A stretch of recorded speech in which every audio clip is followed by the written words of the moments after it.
ஓம் ஸ்ரீ ஸ்ரீம். வணக்கங்க. அனைவரையும் சேனலில் மறுபடியும் சந்திப்பதில் மிக்க மகிழ்ச்சி அடைகிறேன். இன்றைய தினம் நாம் பார்க்க வேண்டிய பதிவு பார்த்தீங்கன்னா சனி பிரதோஷம். பொதுவாக வருடத்துக்கு பார்த்தீங்கன்னா நிறைய பிரதோஷங்கள் வரும்.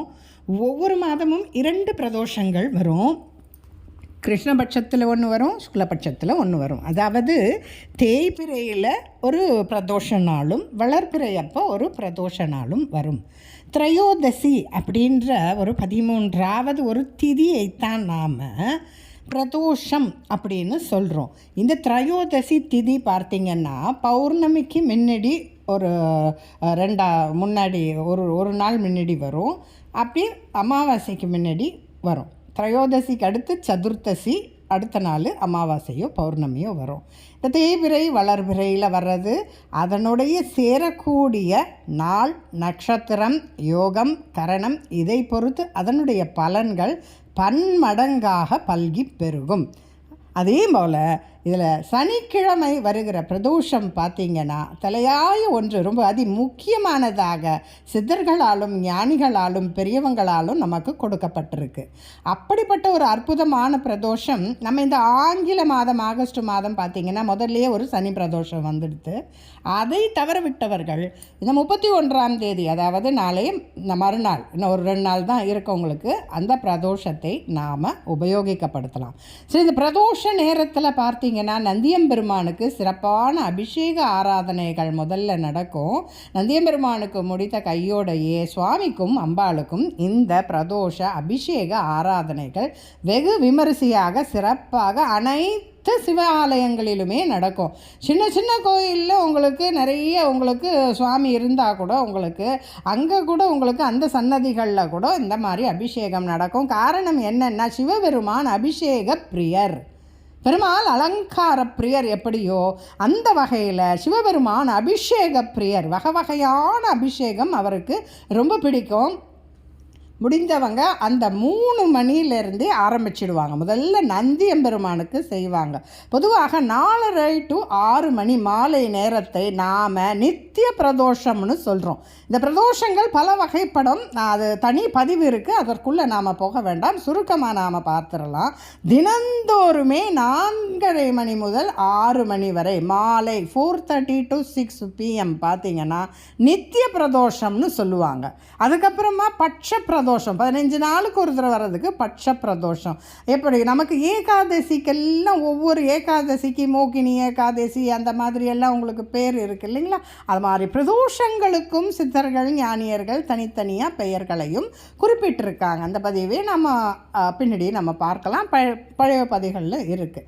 இந்த பிரதோஷ நேரத்தில் நாம் என்னெல்லாம் செய்யலாம்? ஏமா தினம் ஏதாவது ஒன்று சொல்லிக்கிட்டே இருக்கீங்களே, என்ன தான் நாங்கள் செய்கிறது, என்னதை விடுறது? ஒரு நாள் ஒன்று விட்டுட்டிங்கன்னா நம்ம பெருமாள் நமக்கு கருணை கடல். நம்ம சிவபெருமான் பார்த்திங்கன்னா நிறைய பண்டிகைகள், தினம் ஒரு பண்டிகை ஒன்று விட்டுட்டா இன்னொன்றுத்தில் நீங்கள் அந்த நமக்கு தேவையான விஷயங்களை நாம் அதை எடுத்துக்கலாம். அது வர்ற நேரத்தை நாம் குறித்து வச்சுக்கிட்டு நம்மால் முடிஞ்சதை செய்யலாம்மா. என்னால் ஒன்றுமே முடியாது, நடக்க கூட முடியல, போய் சும்மா உட்கார முடியாது, தாராளமாக போயிட்டு நீங்கள் ஒரு வாக்கிங் ஸ்டிக் இருந்தால் கூட போயிட்டு அந்த கோயிலில் அந்த பூஜை நடக்கட்டும். உங்களால் கூட்டத்தில் இருக்க முடியலன்னா கூட ஒரு ஓரமாகி சிவசிவான்னு நாமம் ஜபம் பண்ணிவிட்டு ஒரு சிவபுராணமோ, உங்களுக்கு என்ன ஸ்லோகம் தெரியுதோ படிங்க, பதிகங்கள் தெரிந்தால் பாடுங்க, ஒன்றும் தெரியலன்னா சிவனேன்னு உட்காந்துருங்க போதும். ஆனால் கண்டிப்பாக ஏதாவது ஒரு சின்ன தான தர்மம், ஒரு 2 பழம் பசுக்கானும் கொடுக்கணும், ஒரு காக்காய்க்கு உணவு, ஒரு எறும்புக்கு தீனி, உங்களால் முடிந்தது என்னன்னு பெருமாளுக்கு தெரியும். அதை நீங்கள் தவறாமல் செஞ்சுடுங்க. இல்லைம்மா எங்களால் அதெல்லாம் முடியலம்மா, எதுவுமே முடியாதுன்னா உழவார பணி பண்ணுங்கள். அங்கே பெருக்கி கூட்டுங்க, அங்கே இருக்கிற பூக்களை எல்லாம் வாங்கி ஒரு பாத்திரத்தில் வைங்க, பாலையெல்லாம் எடுத்து சேமித்து கொடுங்க. மாதிரி சின்ன சின்ன சரீர உபகாரமும் கூட நீங்கள் செய்து கொள்ளலாம். அதை தாண்டி உங்களுக்கு வசதி இருந்தால் என்ன வேணால் செய்யுங்க, அதை பற்றி நமக்கு கணக்கே கிடையாது. இந்த அற்புதமான இந்த சனி பிரதோஷத்தன்னைக்கு சில பேர் பார்த்திங்கன்னா நிறைய விஷயங்களுக்காக ஏங்கிட்டு இருப்பாங்க. ஒவ்வொரு விஷயமும் அவங்க மனசுக்குள்ளே ஒரு சங்கல்பம் பண்ணிக்கங்க. இப்போ உதாரணத்துக்கு உங்கள் மகனோ மகளுக்கோ ஒரு கல்யாணம் நடக்கணும்னா ஒவ்வொரு ஊரில் பார்த்திங்கன்னா நந்தியெல்லாம் ஒவ்வொரு மாதிரி இருக்கும். உங்களுக்கு எங்கே வாய்ப்பு கிடைக்குதோ அதை இதை உபயோகப்படுத்திக்கங்க. இந்த விஷயத்துக்காக நான் இந்த வேலையை செய்கிறேன்னு நந்தியம்பெருமான்கிட்ட வேண்டிட்டு அந்த காப்பு அரிசின்னு ஒன்று நந்தியம்பெருமானுக்கு படைப்பாங்க இந்த பிரதோஷ நேரத்தில். அது சிறப்பு, அதை செய்து கொள்ளலாம். காப்பு அரிசின்னாக்கா அந்த ஒரு வெல்லம் கலந்த ஒரு கார அரிசி, ஒரு சிவப்பு கலரில் இருக்கும். அது இல்லைனாலும் நீங்கள் சாதாரணமாக கூட அதை நீங்கள் செய்து கொண்டு கோயிலில் போயிட்டு நந்தியம்பெருமானுக்கு படைத்து அங்கே வர்றவங்களுக்கு விநியோகம் பண்ணலாம். அடுத்த அருகம்புல் மாலை நந்தியம்பெருமானுக்கு சாத்தலாம். அன்றைக்கி நாகலிங்க பூக்களை நாம் சுவாமிக்கும் சாத்தலாம். ஒரு பூ சாத்தினீங்கன்னா ஒரு அன்னதானம் பண்ணணும்னு எங்கள் குருநாதர் சொல்லியிருக்காங்க. அதனால் சில பூக்கள்லாம் நம்ம சும்மா சாத்தினா அந்த மொத்த பலனும் வரும்ன்றதும் கணக்கு கிடையாது. அதனால் எல்லாத்துக்குமே அன்னதானம் பிரதானமாக இருக்குது. உங்களுக்கு என்ன முடியுதோ அந்த அபிஷேக திரவியங்களை வாங்கி கொடுக்கலாம். அங்கே கட்டாயம் உங்களுக்கு ஒரு சின்ன வகையில் ஹோமமாகி நடக்கும். அந்த ஹோமத்தில் உங்களுக்கு தேவையான வஸ்துக்களை நீங்கள் அங்கே தானம் செய்யலாம். இப்படி உங்களுக்கு என்ன ஒரு பலன் தேவையோ அதை அறிந்து கூட ஒவ்வொரு அபிஷேக பொருட்களுக்கும் ஒரு பலன் இருக்குது இல்லைங்களா? அந்த மாதிரி தெரிந்தும் கொடுக்கலாம்.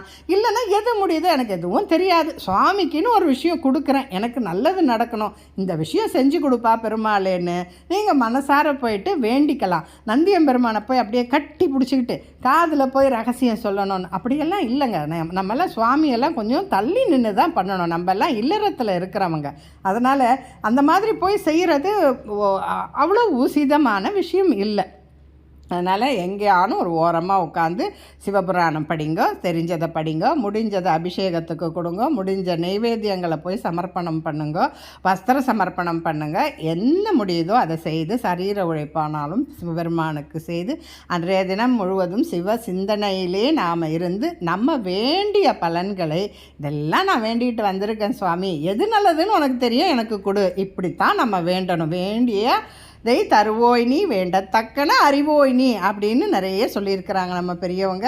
அந்த வகையில் அழகாக சிவபுராணங்கள் பாடுங்க. இந்த சனி பிரதோஷத்தை பிரம்மாண்டமாக கொண்டாடி அனைவரும் அனைத்து வளங்களும் நலங்களும் பெற்று வாழ்வாங்கு வாழ வேண்டும் என்று வேண்டி விரும்பி விடைபெறுகிறேன்.